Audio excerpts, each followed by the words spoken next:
بسم الله الرحمن الرحيم السلام عليكم ورحمة الله تعالى وبركاته نبدا وديال ميل كاسته oo aad joogtaan halkani waa Universal TV studio aan ku leenahay magaalada Hargeysa iyo waliba barnaamijkeena milicsiga siyaasiga toddobaadkan waxa barnaamijka igu martiya afayeenka xisbiga talada Soomaaliland haye ee kulmiye mudane Cabdinaasir Maxamed Xasan Buuni ugu horeyn afayeen ku soo dhawo Universal TV aad iyo aad baad mahadsantahay dhaw afayeen waxa Soomaaliland ku sugan wafdi ka socda midowga Yurub iyo waliba qaar ka mid ah safiirada dalalka Soomaaliland ka caawiyo dhinaca doorashooyinka xisbigiina way la kulmeen maxay digala hadleen horta in wufuud noocaasa ay Soomaaliland yimaadaan markii u horeysay maaha si joogta oo istaba jooga ay u yimaadaan marada u socdaan arrimaha dimuqraadiyadda iyo marada u socdaan ba arrimaha bini'aadamnimada iyo taakulaynta waxa weeye wixii dalka markaasi ka jira wax cusub oo ma ahayn wufuud Soomaaliland ku cusub wax cusub oo laga hadlayo dalka isaga yaalaana ee ma jirto safaradooda caadiga ah bay hayd markasta yimaadaana qorshayaal bay ku socdaan iyo kulamo ay dad gaar ah leeyihiin kulamadaasi markay soo degeenba cidda u qorshaysnayd bal la hadleen kuwa umuna xisbiga kulmiye oo kamid ahaa annaguna shalay ayaanu xarunta guud ee xisbiga sidaan ku cadeynay war saxaafadeedkii xisbiga aan kula kulanay waxaana ka wada hadalnay guud ahaan Soomaaliland iyo maanta halka ay marayso iyo geedi socodka dimuqraadiyadda hayaanka dheer shacbiga jamhuuriyadda Soomaaliland ugu soo jireen guulo badan qarankan xaqiijiyo dhinaca dimuqraadiyadda ah marka u horeysa waxay nagu tahniyadeeyeen deganaanshaha siyaasadeed ee dalka ka jira doorashooyinku isku sidkanaa ee ugu dambeeyay ee xukuumadda kulmiye qabatay iyo habkii iyo hanaanka ee u dhacday intaa wixii ka dambeeyay waxaan iska warsanay doorashooyinka iyagana mustaqbalka Soomaaliland ku soo fool leh uradii madaxtooyadii guurtidii intaana dhinacayaga waxaan u sheegnay inay qabsoomi doonaan ayna ku dhici doonaan mid kastaaba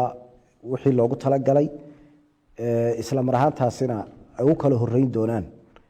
sidoo sharcigu kala horeysiiyay haday tahay doorashada urada haday tahay madaxtooyada iyo haday tahay guurtidaba waxaan u sheegnay arinta uradu inay 10 sanaba hal mar ay qaanuuni tahay waqtigeegina dhow yahay saddexda xisbina aanay doorashada 2022 November aanay galaynin maadaama liisankooda xisbinimo dhacayo saddexda xisbiye soo baxa ay doorashada madaxtooyada Soomaaliland u tartami doonaan guurtidana tala qaranku ka yeelan doono iyadana taa lagu waajihi doono isafkarad buuxo ku soo dhamaaday wayna soo dhaweeyeen waxaana u cadeynay runtii in Soomaaliland iyo dimuqraadiyadda iyo doorashooyinku ay walaalo noqdeen oo Soomaaliland ay maanta ahay dal lagu waaninayo doorashooyin loogana baqaynin geeska Afrikana maanta tusaale cad ay u tahay Soomaaliland in doorasho madaxtooye ay isku bedelaan madaxweynayaal doorasho way afayeen waxa sheegtay in saddexdan xisbi ee hadda jira aanay ka qayb galeen doorashada madaxtinimada ee Soomaaliland ku soo foodlay sanadkan November 13keeda ee ay galayaan ururada soo baxa marka ururada soo baxa markay doorasho galayaan ma doorashadii madaxweynaha ayaa dib u dhacaysa ilaa suuragal ma noqonaysa sharci bay waxaan ku qabsoomaan marka saddexdii xisbi qaran ee maanta jiray iyo waxa kala horeeya doorashadii madaxtooyada waxa horeysa doorashadii ururada oo qaanuuniya waa inay 10 sano jiraan 6 bilood ka hor la furo habkii hanaanka u dhacaysay waxa way hay'ada waxa ay khusaysaa jirta gudidii diiwaangelinta jirta gudidii diiwaangelintu waxay qaadanaysaa waajibaadkeega qaanuuniga gudigii doorashada kadibna sidaas markaa doorashadii ururada lagu galaya saddex xisbi qaran ba ka soo bixi doona ama saddexda maanta jooga soo noqdaan ama qayb kamid ah soo noqoto ama saddex cusub hay yimaadaan waxa muhiima oo qaanuuniya in doorashada madaxtooyada jamhuuriyadda Soomaaliland ay galayaan saddex xisbi qaran oo doorashada ururada 2022 ka soo baxay ay madaxtooyada jamhuuriyadda Soomaaliland u tartamayaan laakiin xisbi labada xisbi mucaarad waxay sheegeen in aanay diidaneen in la furo ururadii se laakiin waktigooda liisan ka dhacayo rasmiga oo December in xilligeedaasi la furo oo mataqaanaa xisbiyadan jiraan hadda ay doorashada galaan ayay ku doodayaan toodaasi miyaanay saxayn horta waxay iyagu jecel yihiin sharcigu maaha wuxuu kulmiye jecel yahay maaha sharcigan maanta ay maxkamaddu waxa weeye ay qaraarka ku soo saartay cuskatay isla mar ahaantaasina ay yiday oo qaraarkii uu saxeexay uu gudoomiyey musharaxa maanta xisbiga wadani oo ahaa 12 sano gudoomiyihii golaha wakiilada marka nimankani waxay iyagu jecel yihiin dadka u sheegaan annagu soo waxaan u sheegaynaa in haddii maanta xisbiyo ay ka cabsanayaan annaga maanta taladii dalka hayna xisbigii talada hayay ee kulmiye oo 2 teeram dalkan hogaamiyey oo la mahadiyey ayaa halkaa dhigay oo yidhi waxa weeye arrin qaanuuniya timiday dadku fursadii dastuurku siiye dastuurigii ha helaan waxay iyagu diiday doorashada December tan ay leeyihiin December waa in dalku 3 xisbi qaran soo baxaan laakiin afayeen xisbiyada macaaradka markaad ku dhaliilayso inay iyagu diidan yihiin in ururadii la furo wararku waxay sheegayaan in xisbigii kulmiye laftiisu isagu doonayo in muddo kororsi madaxweynaha loo kordhiyo xisbiga laftiisuna aanu hadda imika aan awoodo badan aanu ku lahayn gobolada Soomaaliland sidii doorashadii Soomaaliland ka qabsantay sanadkan soo dhaafnay bishii shanaad 31keedii oo maayirada iyo lagaga mataqaanay shirgudoonka lagaga awood batay arintaasi awoodid isagoo eegaya ayaa ururada la furay oo buuqana lagu soo beegay dadku leeyeen maxaa ka jira 10 sano ayaa ururada la furay waa haga 10kii sano 2 sano ka harsantay 10kii sano 5 sano ka harsantay bal dadka iyagu ha u sheegaan 10kii sano wala jooga waqtigiina may hadii la gaaro ururadii dalkan ayaa furan saddexdan xisbina waxay kala siman yihiin xuquuqda ururada kale leeyihiin may hadii la gaaro doorasho madaxtooye galayaan ma jirto liisankoogii baa expire uu dhacay saddexda xisbi soo baxay ayaa horta taa galaya ta kale waxa weeye awoodaha iyo doorashooyinkii la galay annaga kulmiyahaan waxa sharaf noo ah in haddii maanta na lagu eedayn lahaa ama doorasho ka ordayaan ama boob bay u socdaan in inta aad sheegta Soomaaliland marxaad ugu filan waxay ka cawdeen guddigii doorashada maanta doorashada qabatay oo markaa lahaayeen kulmiye haay raga guddida doorashada doorasho la qabtay guddidiiba u mahadnaqeen afkoogina uga mahadnaqeen waxayna ku tilmaameen guddi sharaf leh doorasho dhacday iyadana waxa looga sidii cadaaladda u dhacday madaxweynaha maanta talada dalka ayaa mudane Muuse Biixi Cabdi iyo xisbigiisa kulmiye dalkan wuxuu ku hogaaminayaa waa shuruucda dalka oo sareysa dastuurku dalku ugu sareeyo kala dambeyn ixtiraamka sharciga iyo cadaalad marka annaga waxa sharaf noogu filan doorashooyinkii isku sidkana ee baaxadda lahaa inaanu dhaqaalaheegi bixinay isla mar ahaantaasina iyaguna maayaradii magaalooyinka ay qaarkood hogaaminayaan maanta laakiin markii golaha wakiilada ay hogaaminayaan soo idigagama awood badan deeyadi ilaa laba sinin oo idigmeedaan siin hadii awood badnidii waa tan maanta ay leeyihiin oo hadiiba iyagu maanta awoodda inta leeg raacday oo shacbiga ay waxa weeye iyaga u riyaaqsan yihiin maxay la cabsoonayaan uradii uga cabsoonayaan may galaan marka waxa muhiim ku tahay baroorta horgeyga ka weyn nimankani waxay ka cabsoonayaan inay dhacaan ay soo noqon waayeen marka hadayba awoodaha haystaan oo ay doorashooyin xaqiijiyeen oo shacbigu u riyaaqsan yihiin barnaamij siyaasadeedooda ha aqbalaan oo ha galaan arintana dalkan 10 sanay dad muwaadiniin Soomaaliland sugayeen ahmiyada loo galo axsaabtuna waa inuu qofku helaa platform uu siyaasadda iyo hanka iyo himilada uu leeyahay ku gaaro qof banaanka tartamaya qaanuunkeenu ma banaynayo Soomaaliland in dadku helaan xuquuqdooda dastuuriga ah watin maanta halka ku soo gaadhay waxa adduunyada iyo maanta geeska Afrika ka socda hadaad eegtana madaxda dictatorku waxay dadka waxa way ku hayaan waa xuquuqdoodii asaasiga dastuuriga u diidan yihiin inaguna waxaynu ku kala soconay in isku aaminay oo qof kasta waqtigiisa iyo muddaxileedkiisa dadka la doortay ugu ixtiraamaya waa wixii lagu heshiiyay doorasho madaxtooyada hayna la qabto oo la qabtay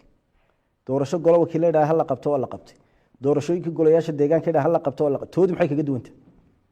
laakiin waxay leeyahay waqtigii bay gaadhay dee waktigeegii waxayna ku gaadhin sharci dadka ha u sheegaan ayna ku gaadhin 6 bilood ka hor baa la furayaa waa tuu cira xisbiga ku noqday muxuu isqigu xisbi ku noqday xeerkii uu xisbiga ku noqday ayaa maantana waxa weeye la jideeyey oo lagu dhaqmayaa oo hirgalay waana ku gacantiisa ku socdaa gudoomiyaha xisbiga waddan xirsi cali xaaji xasan oo goob ka hadlayay wuxuu sheegay in bisha May la furayo ururadii oo la diiwaangelinayo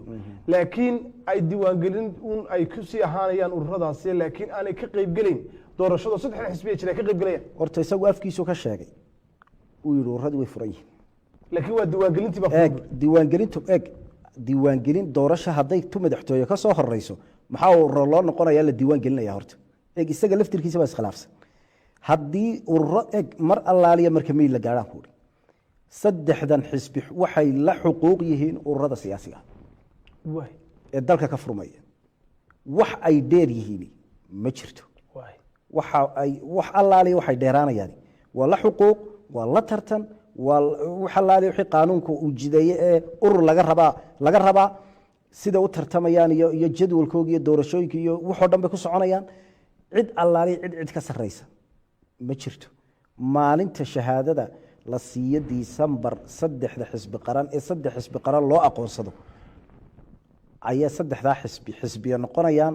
dalkana loogu yeerayaa xisaabta qaranka magacooda noqonaya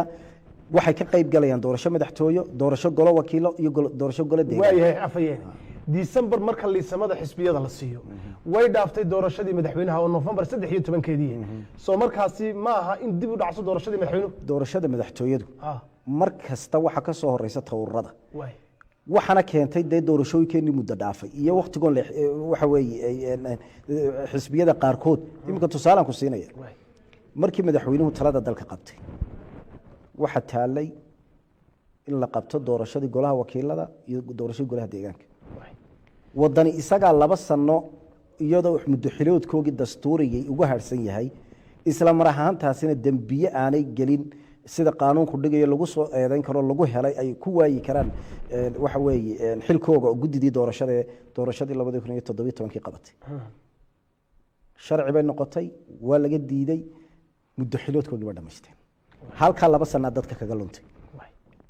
waxa ku xigtay in la soo magacaabay sida qaanuunku dhigayay dhinacyadii gudi doorasho ay ka yimanayeen dacwad bay dadka qaarkood ka keeneen oo waad intay haddana ay rafanayeen 9 xubnood laga dhigay yiraahdeen iyadoo qaanuunku 7 qorayo intii oo dhanba sharcigu uu ka hiiliyay waana lagu guuleystay tii sharcigeena noqotay gudidii ay dalka waxa u dabranaayeen 2 sano ee haddana sanadan 7 iyo 9 iyo hebel ay dacwad ka keenayeen ayay aqbaleen gudidii baa doorasho isku sidkan qabatay kuwii ba haddana u mahadnaqeen waliba waxa inta ka sii daran kuwii ay 2 sano hore dacwadda ka keeneen ee ay lahaayeen waxa weeye doorashadii 2017 bay wax naga kharibeen ayay haddana markii waqtigoodii dhamaaday yiraahdeen waa khubare iyagii la soo celiyo intaaba maanta war recording war ma umaday waalayaan nimankani dadku macruuba iyo u sheekeynayaan ma dalka lagu noolay daliil ku arkaan meesha ayagu ay focus ka saaraan daliil ku arkaan Soomaha inay ka istaagaan oo idin sheegaan daliishi soo inay qaanuuni tahay Soomaha bal ninka dhana Cabdiraxmaan ee 12 sano golaha wakiilada hogaaminay ayaa commissionkaasi waxay xilkooga ku waayaan keeni waayay haddana keenay kuwii la magacaabay waxay xilka kaga joogsan karaan haddana keeni waayay waxay 9 ku noqon karaan sharci haddana kuwii uu 2 sano dalka u dabray ee uu lahaa waxa weeye ilaa la bedelo doorasho ma galayno ayuu haddana codsadu yiri waa khubar ay hay'adaha la soo celi intuba maanta way duubanta way taala maanta mid banu sheegay haddii arinta ururada waqtigeegii noo dhow yahay sidii madaxtooyadu inoogu dhacdo ay aqbali waayaan oo ay keenaan waxa weeye waxoogii ay caadada u lahaayeen shacbigani uu ka ilbaxay siyaasi dan leh oo maalin kasta isagu rabitaankiisa gaarka uu kursi ku gaaray Cabdiraxmaan waxaan leeyahay xuquuqda aad rabtay 2012 adoo odaygii saddexaad ee dalka ah ayay maanta muwaadiniinta Soomaaliland rabaan xuquuqda ku siisay adoo gudoomiye golaha wakiilada inaad xisbi la soo baxdo ayuu maanta rabaa inanka xuquuq leh ee Somalilandarka ee aqoonta leh ee dalkiisii jooga maxaad ugu hor joogsanaysaa shalay ba sharci baad ku timiday sharci baad maantana ku tartamaysa waaga sharci baanu anagu ku nimid sharci baanu ku tartamayna ninkii kalsoonida ummadda waayaa halkaas ka baxaya afhayeen gudoomiyaha xisbiga waddan xirsi cali xaaji xasan dhowaan kulan warbaahineedu qabtay wuxuu si weyn u eedeeyo eedooyin u soo jeediyey madaxweynaha somalilan iyo xisbiga kulmiyaba oo uu sheegay ballanqaadkii ay waktigii doorashada ku galeen 2017 ee ay ummadda usoo bandhigeen in aan badankoodii aan waxba laga qaban eedaasi sidaad kulmiye ahaan u aragtaan idigu se waxa uu idigu soo eedeeyey gudoomiyuhu maxaa ka jira waxaan kuu sheegayaa xirsi waa kulmiyo haa laakiin imka waa wadani iminka wadani ha ahaado waxaan kuu sheegayaa maanta ninka oo dhaliil sheegi kara ee qodob u taaban karay waa axsaabtii mucaaradka ahayd ee aanu tartanay doorashooyinkii kala dambeeyey ee dalkan hadday tahay waxa weeye ucid hadday tahay wadani laakiin waxaan kuu sheegayaa isagu rabitaankiisu siyaasadda ay wadani u galayna waynu guddoomiyaha unbahayd wax kale oo dal iyo dan iyo dad kale uu ka leeyahay horta ma jirto dhaliilahan uu soo jeediyey dalkan in wax la qabto in dalka loo adeego in ummadda loo shaqeeyo in dalkan xukuumad baa mas-uulka ah waxa uu sheegay oo dhanna maanta waxa weeye shacbiga jamhuuriyadda somalilan way arkayaan waxaanu qabanay maamul wanaagga dalka maanta ka dhacay hogaaminta wanaagsan ee maanta dalka lagu hogaaminayo is-aaminaadda maanta dalka iyo shacbiga lagu hogaaminayo daacadnimada qarannimada daacadda loo yahay iyo nimankaa maalin kasta aad arkaysa ee waxa weeyaan aad arkaysa waxa ay shubayaan hal erey maalin kale haata may odhanin nimankaa cadowga ee somalilan ee farmaajo kow ka yahay hal erey oo qarannimada maanta u hiilinaya oo shacbiga jamhuuriyadda somalilan waxa weeye himiladooda iyo qarannimadooda kor u qaadaya may odhanin waxaan kuu sheegayaa haddii waxa uu sheegaya horta waxaan u sheegaya adiga laguma dooran xirsiyo wadanina looma dooran dalkan madaxweyne muuse biixi iyo xisbiga kulmiye talada dalkan haya ayaa hogaaminaya waxa aad sheegaysa maalintiina la sug wax allaaliya cid adiga wax kaa weydiinaysa laakiin afayeen dhaliisha uu idin dhaliilaya miyaanay sax ahayn ila waa xisbi mucaaridna waxaba loo sameeyey inuu wixii xisbigii iyo xukuumaddii talada haysay wixii ka qalocdaa uu sheego wixii ka qalocdaa wuxuu qofku u sheegayaa uu yidhaahdo waxbarashada waxaasay ka yidhaahdeen waxaa kamay qabanin kan kale kaasay ka yidhaha kamay qabanin isaga xirsi waxa uu muuqda qofayna waxa uu isku mustawaahin madaxweynihii jamhuuriyadda somalilan buu isku dharinaya madaxweynaha jamhuuriyadda somalilan wax badan oo ka sokeeya ayaa jira oo hay-adihii dowladda ah oo wasaaradihii leh oo xisbigii mar labaad dalkan ku guulaystay ee buuggiisa aad dhaliilayso annagaa ka sokayna annagaana ku qancinayna annagaana ku jawaabayna laakiin madaxweyne isaga uu la mustawa yahay ma jirto waxa uu raadinayana anu waan fahmaya marka waxaan u sheegaya wuxuu raadinaya marka wuxuu raadinaya isaga iyo inta la midka aba waxaan leeyahay shalay way duuban tahay waxaad ku dhaqmaysa wuxuu ka hadlay dad baa la xidhan maanta waa ayo qofka somalilan jeel ugu jira arrimo siyaasiya waa ayo maanta wariyaha xidhan ee somalilan arrimo siyaasiya u xidhan waa ayo somalilan saxafiga waxa weeye qudhiisu ku baxday arrimo siyaasiya oo maanta somalilan jira muxuu xidhan yahay cabdimaalik muuse coldoon wuxuu u xidhan yahay arrimo uu ka hadlay oo isaga u gaara qofkuna adigoo cabdirashiid cabdiwahaaba oo wariye ah oo maanta haddaad ka hadasho waxaanad xaqiiqadeeda hayd aad ummadda usoo bandhigto qaanuunka dalku waxbuu ka leeyahay cid ka sarraysaa ma jirto walaa qaanuunka maanta madaxweynaha jamhuuriyadda somalilan ba habmaamuuska dalka qofka koobaada hadduu ku dhaco madaxweynuhu maanta wax dembiya sharcigaa qabanay laakiin afayeen markaad leedahay wariye u xidhan arrimo siyaasi ma jiro miyaanu cabdimaalik ka mid ahay arrimo siyaasi uma xidhan cabdimaalik arrimuu ku gafay hay-ado waxbarasho ayuu ku gafay walow ay garsoor ku jirto oonan rabin inaan ka hadlo laakiin waxaan kuu sheegaya aan kuu iftiiminaya maadaama aad su-aashaasi aad weydiisay wuxuu u xidhan yahay somalilan oo dhan ba ka dharagsan waaga xisbiyada mucaaradku waxaad ku eedaysay inaanay maalin keliya ta somalilan qarannimadeeda iyo jiritaankeeda iyo midnimadeeda aanay ka hadal shirarka jaraa'id ay qabtaan mas-uuliyiinta xisbiyada mucaaradka ka tirsan mar walba waxay u hadlaan arrimahaasi waxaana ugu dambeeyey arrintii baarlamaanka oo ay si weyn u bogaadiyeen qadiyadda somaliland baarlamaanka ingiriisku ka hadlayay arrintaasi afhayeene taa ka war waxaa laga hadlayaa xildhibaanka la doortay ee golaha wakiilada fadhiyay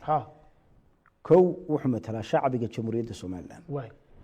laba wuxuu matalaa dadkii soo doortay iyo deegaanadii laga soo doortay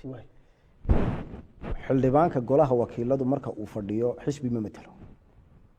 sida wasiirku markuu dal u baxo uu u matalo qarankoo dhan ayuu xildhibaankuna hadduu golihiisa joogo iyo hadduu fagaaro kale joogo iyo hadduu dalka dibaddiisa uga baxaba ay waajib qaanuuniya u tahay inuu qarannimadii difaaco arrin xisbi maaha waxaa laga rabaa xisbigoogu waa hay-ad dhisan oo qaanuun ku dhisan oo miisaaniyad leh oo habmaamuus leh oo xasaanad leh oo wax walba leh waxaa laga rabaa inay halkaa intay statement soo saaraan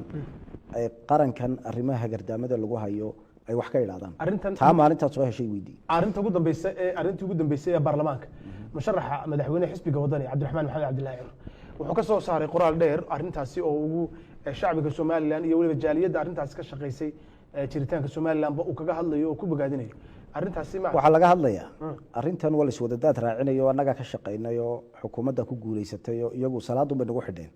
waxaa laga rabaa markuu farmaajo qarannimada somaliland leeyahay dal jira maaha uu hagardaamaynayo oo dowlad kasta oo maanta somaliland u soo jeesata oo maal gashata oo casuunta oo wax ka qabsata oo xafiis safaaradeed oo diblomaasiyadeed ka furata oo xadhkaha u jarayo xidhiirka u jarayo maalintuu taa ka soo saaro qoraal rasmiya uu idhaahdo waanu ka xunnahay qarankan hagardaamadaad ku hayso ayaanu u qiraynaa inuu qaranka difaacayo gudoomiyaha xisbiga wacdi injineer faysal cali xuseen mar walba wuxuu ka hadlaa danta somaliland isagoo mar kasta soomaaliya u jawaaba ama eedo fara badan u soo jeediya taas xisbi ahaan miyadan arag faysal cali waraab difaaca qarannimada horta qof kasta waa ku waajib qof kasta waa ku waajib annagu qofkaanu dhaliilayna waa kaka gaabiya ama ka aamusa ayaanu dhaliilayna faysal hadduu qaranka difaaco waa waajibka koobaad sababtoo ah dee arrin baaba ka ratimaysa hadduu qaranka difaaci waayo uu daacad u noqon waayo dee waxa weeye dee qaanuun baa ka waajibaya waxbaana ka ratimaya dembi markaa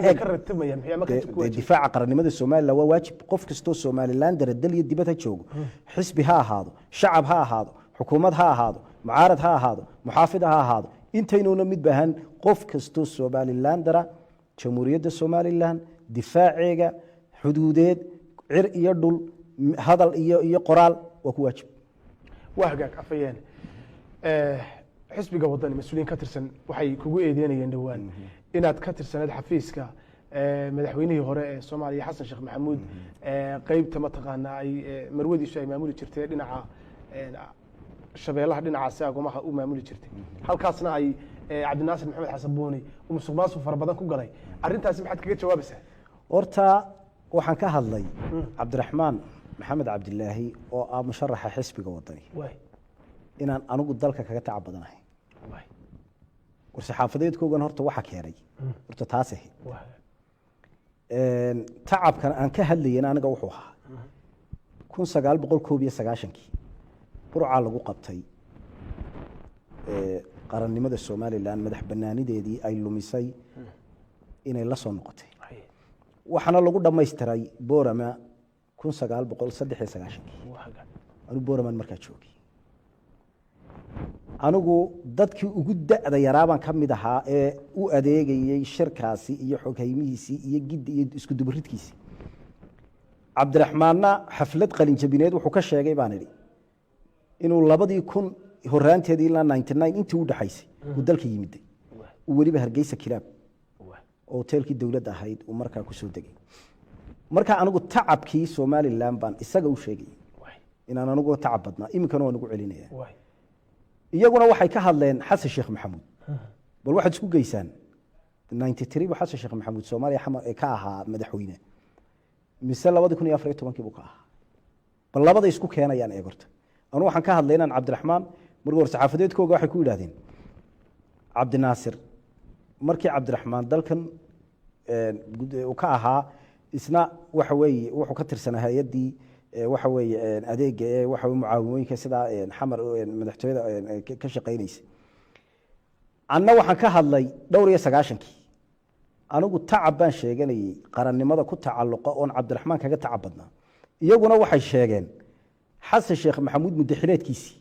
xasan sheekh maxamuud ma 93 buu xamar ka ahaa waa hagaag laakiin marka taa laga imaado ma jirta xafiiskaasi inaad ka tirsaneed dee horta waxayba ka hadleenba aan waxaan ka hadlay inaan cabdiraxmaan 93 dalka kaga tacab badnaa waay iyaguna waxay ka hadleen oo yiraahdeen cabdiraxmaan markuu dalkan tacabka gashanayay adiguna hay-ad saasad xamar ka shaqeynaysa oo xasan sheekh maxamuud mudaxileedkiisii ahaa marka bal ha isku geeyaan war-saxaafadeedkooga siday ku sheegeen laba xasan sheekh 93 buu ka ahaa Soomaaliya madaxweyne anigu tacabkan sheeganaya kaasoo laakiin iyagu waxay sheegeen afayeen in waqti ay jirtay aad xafiiskaasi ka tirsan dama statement-kooga in raacina ma jirtay laakiin iyagu sida u sheegeen horta daan maba tegin horta mana arag xasan sheekh maxamuud isma naqaano mid kale eeg aniga siyaasi aan ahay hadii maanta la yiraahdo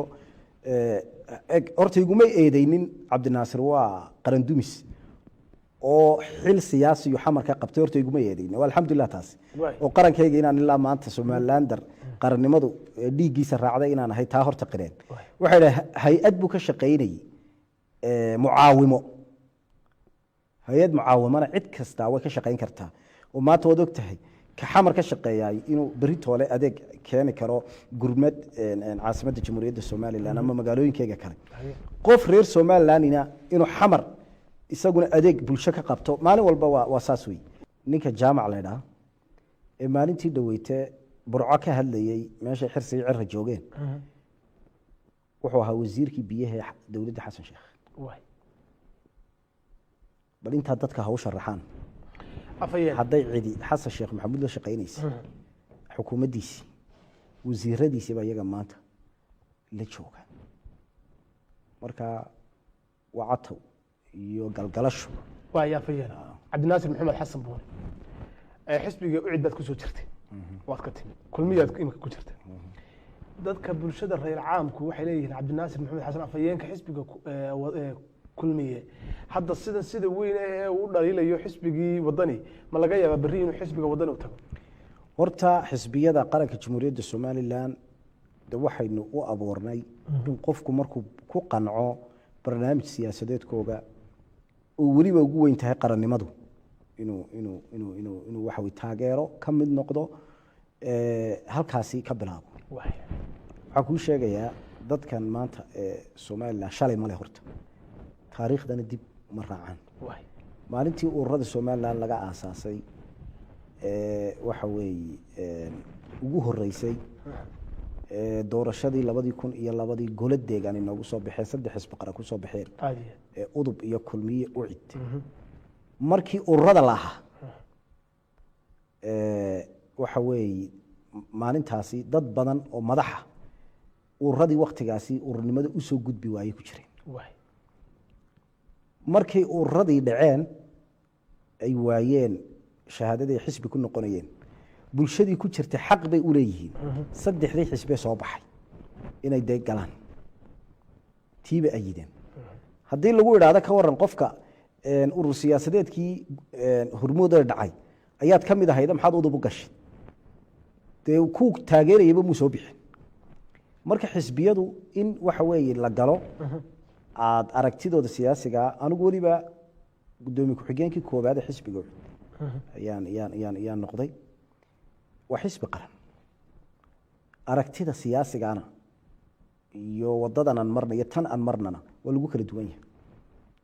anigu xisbiga u cid kursi jacayl haddaan ugu jiro ninkii ninka ugu sarreeyay ku xigana intii aan ku jirayna haddii dib loo raaco khudbadahaygii dhammaantood qarannimada ku tacalluqaan talooyin badan oo qarankan u soo jeediya waa la qaatay waxana ugu weyn ama mucaarad ahaw ama muxaafid ahaw waa difaaca qarannimada dadkan halkaanu ku kala duwannahay waxa weeye difaacii qarannimada loo qaadanaya inaad xisbi difaacayso war xisbinimadu way hadhaysa waxa hadhaya waa qarannimada iminka urura la furaya soo maha ururada nasiibka cid baa saddex xisbi qaran noqon doonta marka macnaheegu hadduu qalbigu iga raaco ka waran xisbigii aan ka midka ahaa hadduu soo bixi waayo oo difaacii qarannimada iyaan kala garan waayo xisbigii waa inaad qarannimada kugu weynaata marka dadkii markaa tiraa war difaaca qarannimada madaxweynaha maanta jooga qarankaa ka dambeynaya madaxweynaha kasii dambayna qarankaa ka dambeynaya waa qori isku dhiib qof dalkan gaar waxa weeye isagu ugu adeeganayo oo ma jirto waxa weeye la garab taagan yaho shacabka loo tumaya waxa loogu tumaya waa hogaaminta iyo mudaxileedkiisa qofku inuu qaato iyo aragtida siyaasiga in caafimaadka qabto lagu waafaqo iyo difaaca qarannimada marka difaacii qarannimada ayay dadkii odhanayaan xisbi hebel iyo xisbi hebel buu shalayna qofkani joogay xisbi hebel haddaad u aragto aragtidaada shakhsiga siyaasiga inaanad ku sii jiri karayn sharcigaa ku banaynaya inaad ka baxdo hadduu qarannimada wiiqayo inaad ka joojiso marka anigu waan ku faraxsanahay inaan shalayna u cidahaa maantana kulmiye ahay maanta weliba aan difaacayo qarannimadu halkay marayso kuna hogaaminayo xisbiga talada haya kulmiye mar labaad aad iyo aad baan ugu faraxsanahay waayo waxa ugu weyni maanta anigu ilmahayga uga tagayay waa inuu dalkani jiro dalkani markuu jirana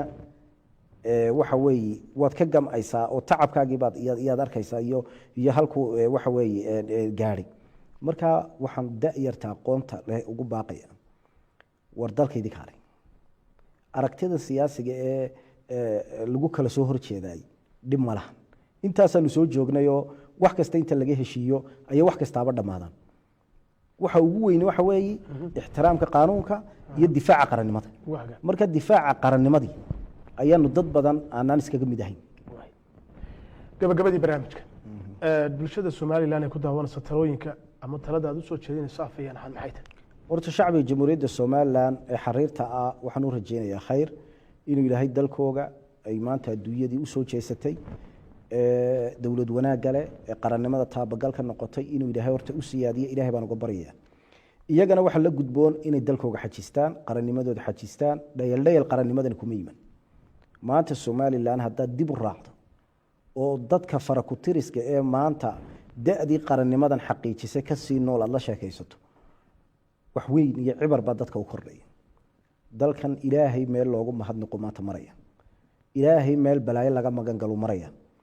dhalinyarta maanta aqoonta ku hubaysan waxaan usoo jeedinayaa inay qarannimadooda difaacdaan inay dalkooga jeclaadaan inaanay kala raacin siyaasi dan leh oo kursiga maalinta u gaadhana wuxuu shalay dadka u sheegay wax ka duwan ku kacaya kaa horta wayna ka ilbaxay shacbiga jamhuuriyadda somalilan oo maanta lama dhageysanayo ninkii shalay hablaa xidhxidhayay ee wax walba xidhxidhayay ee wax walba samaynayay ee faanayay ee kanay jeedhay lahaa oo kanaan ka badbaadi lahaa iyaa maantana sayid iskaga dhigaya taa horta shacbigu way barteen qaangaadhnimada ay gaadheenna waan ku tahniyadaynaya marka waxaan leeyahay dalkiina xajiista maantana fursad siyaasiya dadka aqoon-yahanka u timid oo 10kii sanaba hal mar ini soo mari doonta fursadana ka faa'iideysta aqoon isku raaca qarannimo isku raaca gobol iyo aragti isku raaca iskaashada qarannimo muujiya sidaasuu dalkeenna iyo guud ahaana aynu qarankeenna iyo himiladaynu leenaynu ku gaadhi doonaa waad mahadsantihiin waagaag daawadayaal intaas ayaan kusoo gabagabayn doonaa barnaamijkeena milicsiga siyaasiga oo toddobaadkan uu marti igu ahaa afhayeenka xisbiga talada somalilan haye ee kulmiye cabdinaasir maxamed xasan buuni afhayeena aad baad u mahadsan tahay aad iyo aad allah ybaark fiik daawadayaal waanigu cabdirashiid cabdiwaab xuseena kulanti dambe nabadgelyo